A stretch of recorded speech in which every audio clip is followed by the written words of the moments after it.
Bonjour à tous et bienvenue sur Crypto Flash, la chaîne de l'actualité crypto. Je suis de retour après quelques jours de repos.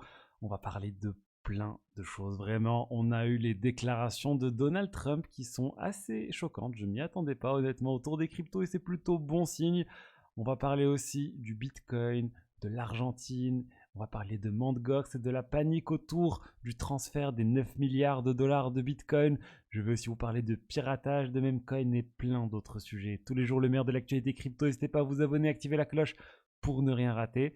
Je vous invite aussi à vous inscrire sur Bitvavo, le partenaire de la chaîne. C'est un exchange européen. Il y a 20 euros offerts. N'hésitez pas à vous inscrire. Vous avez le lien dans la description. Il y a plus de 250 cryptos sur Bitvavo.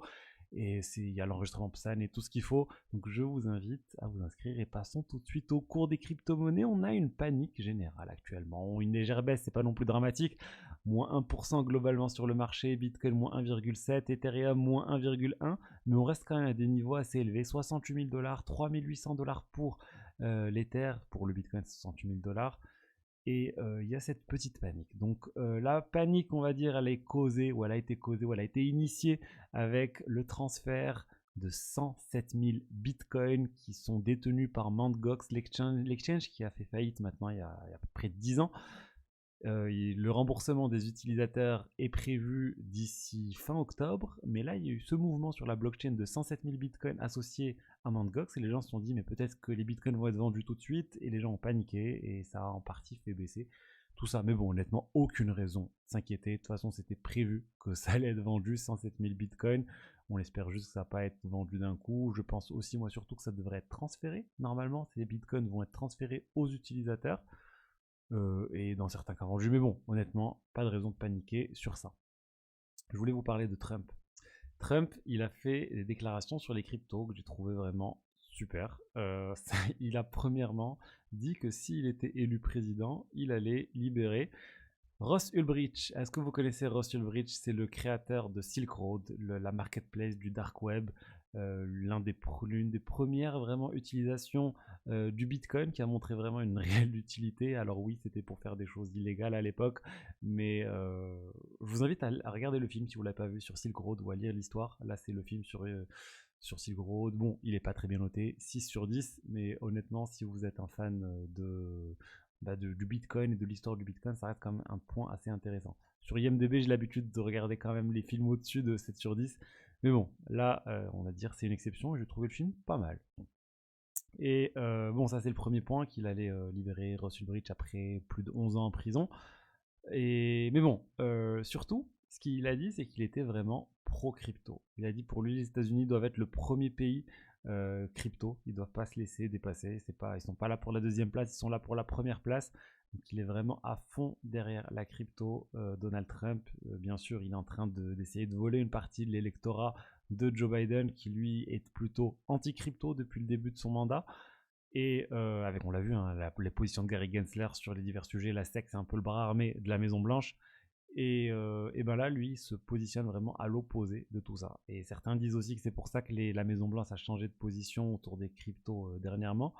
Mais bon, je pense qu'effectivement, si Donald Trump passe, ça va quand même être assez intéressant. Il a aussi dit qu'il était pro self-custody, donc enfin, il était pour le fait de conserver les cryptos et que les clés soient conservées à la main des utilisateurs et pas au niveau des exchanges centralisés. Donc c'est vraiment une position que j'ai rarement entendue chez un candidat. Et là, ça commence à avoir tout le débat. Est-ce que ça suffit qu'un candidat soit pro crypto pour être pour ce candidat?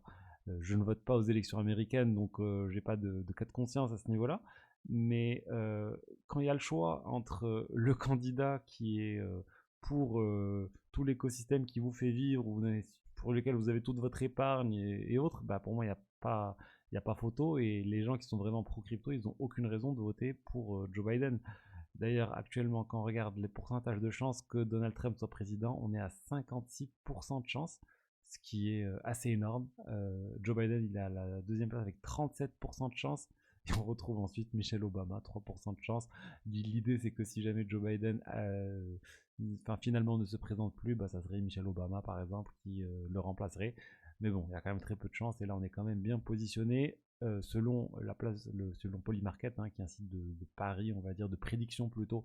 On peut prédire avec des crypto-monnaies et parier en fait et miser des crypto-monnaies, il y a 56% de chances que Trump soit président aux prochaines élections en 2024 aux États-Unis. Ensuite, on va parler de l'Argentine et du Salvador. Et en fait, on a eu l'équivalent de la SEC de l'Argentine qui a rencontré la commission en charge des actifs numériques du Salvador et ils ont discuté d'un certain nombre de choses et notamment autour du Bitcoin. On rappelle, le Salvador, c'est le premier pays à avoir rendu le Bitcoin une monnaie légale en même temps que le dollar. C'est assez rare, c'est même très rare, et du coup, l'Argentine va peut-être s'inspirer de tout ça. On est encore à la phase de discussion, mais ça c'est vraiment intéressant de voir plein de pays qui se mettent à adopter le Bitcoin, à acheter aussi du Bitcoin. Le Salvador, ils ont acheté du Bitcoin avec l'argent du pays. Et je pense que ça va passer par là. Ça va passer par des petits pays, des pays émergents, et ensuite, il y aura tous les pays, pour moi, qui à un moment donné auront du Bitcoin. C'est pas pour tout de suite, mais je pense que quand ça va arriver, les pays voudront pas se laisser dépasser. Petit à petit, vraiment, tout le monde va se mettre à acheter du Bitcoin. On a eu quelque chose d'assez fou aussi qui s'est passé sur le même coin Normie sur Base.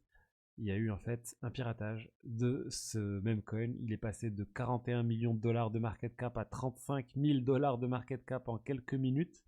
C'est assez fou. Finalement, le pirate a décidé de rembourser 90% des fonds et à la condition que l'équipe sorte un nouveau token qui sert à rembourser les utilisateurs. Et surtout le piratage en question, à quoi il était dû, c'est vraiment une erreur dans le code assez folle. On va dire c'est un problème dans le contrôle d'accès des utilisateurs, plutôt de certaines fonctionnalités d'administration, où en fait on ne vérifiait pas que la fonction... Enfin, on vérifiait uniquement que le montant qui était acheté par la personne était le même que le montant du wallet de l'équipe. Donc si le montant de wallet de l'équipe était de 5 millions et que vous achetiez 5 millions de tokens, et ben vous aviez les droits pour faire ce que l'équipe pouvait faire, et dans ce cas-là, vous pouvez minter autant de tokens que vous voulez normier, c'est ce qui s'est passé. Bref, c'est la catastrophe, c'est mal codé, ça semble être du copier-coller. Il y a d'autres projets qui sont vulnérables à la même faille. On a Base Dodge a priori qui aurait été aussi vulnérable à la même faille. Donc bon, c'est le risque des meme coins. Il y en a très souvent qui se lancent. Il y a très peu d'audits de sécurité. Les gens ne s'intéressent pas du tout à tout ça. Ils voient juste un meme coin, ils achètent et puis c'est tout. Mais dans certains cas, ça peut aller à zéro, comme ce qui s'est passé avec Normie. Ensuite, on va parler d'infra un peu plus sérieuse. On parle d'ENS, l'Ethereum Name Services, l'équivalent des noms de domaine sur le réseau Ethereum. C'est un projet qui a été lancé sur Ethereum et là, ils veulent lancer leur propre solution de niveau 2. Ils veulent lancer leur propre blockchain. A priori, ils devraient utiliser ZK-Sync. C'est une tendance qu'on est en train de voir de plus en plus, des projets qui prennent de plus en plus d'importance et qui au final se disent pourquoi je ne lancerai pas ma propre blockchain. On l'a vu avec AAV dernièrement avec leur V4 où ils comptent lancer aussi leur propre blockchain, leur propre L2. On a vu il y a maintenant quelques mois avec DYDX qui a lancé sa propre blockchain et petit à petit je pense qu'il va y avoir de plus en plus de projets comme ça. J'attends la blockchain Uniswap par exemple, c'est quelque chose qui devrait arriver. Mais bon, à un moment donné, je pense qu'on va arriver à saturation. Mais après, l'autre hypothèse, c'est que dans le futur, on n'aura pas 10 L2, on n'aura pas 20 L2, on n'aura pas 100 L2, on en aura des milliers. Donc ça sera peut-être une solution de niveau 2 ou une blockchain par application et avec un mécanisme pour pouvoir communiquer entre elles. Par exemple, le Hag Layer de Polygon qui permet cette liquidité unifiée à travers les blockchains. D'ailleurs, en parlant d'Uniswap, ils viennent d'annoncer qu'ils sont en train de préparer leur version 4, ça on le sait depuis un certain temps, ça devrait sortir d'ici la fin d'année. Grâce à la dernière mise à jour Ethereum, ils peuvent sortir certaines fonctionnalités qui étaient nécessaires pour arriver à cette V4. Et ils ont dit qu'ils vont lancer 5 audits de sécurité. Ils veulent que ce soit le projet le plus audité sur la blockchain Ethereum et c'est assez fou. Regardez, les sociétés qui vont auditer, on a OpenZeppelin, une société très reconnue dans le monde de l'audit de projets crypto. On a Trailbits aussi, une société très connue. On a Certora, qui sont très très bons, Certora aussi. On a Sperbit, c'est là où il y a vraiment le top des auditeurs indépendants qui sont chez Sperbit. Et une autre société que je connaissais moins, ABDK Consulting. Mais bon, vraiment, s'il y a autant d'audits, c'est juste fou. Ça permettra de rassurer les utilisateurs sur Uniswap et surtout, c'est très important sur Uniswap parce qu'une fois que le code est déployé sur Uniswap, il ne peut plus être modifié. Donc, si vous avez une faille de sécurité, on ne peut pas rattraper le coup. Donc bon, c'est nécessaire. Je pense qu'après tout ça, ils vont lancer aussi des audits, on va dire en mode compétition, avec Code Arena, etc. Et ensuite, il y aura un bug bounty. Bref, Uniswap, je leur fais confiance sur l'aspect sécurité. Et je reviens maintenant sur sur les mêmes coins. Il y a eu une affaire assez folle autour du meme coin de Caitlyn Jenner ce week-end. Elle aurait lancé un meme coin, les gens se sont dit c'est un piratage. Les gens ont même dit que c'était un deepfake quand on avait la vidéo de Caitlyn Jenner qui disait bah non, non, c'est bien moi. Au final, c'est bien le même coin qui a été lancé, le même coin Jenner.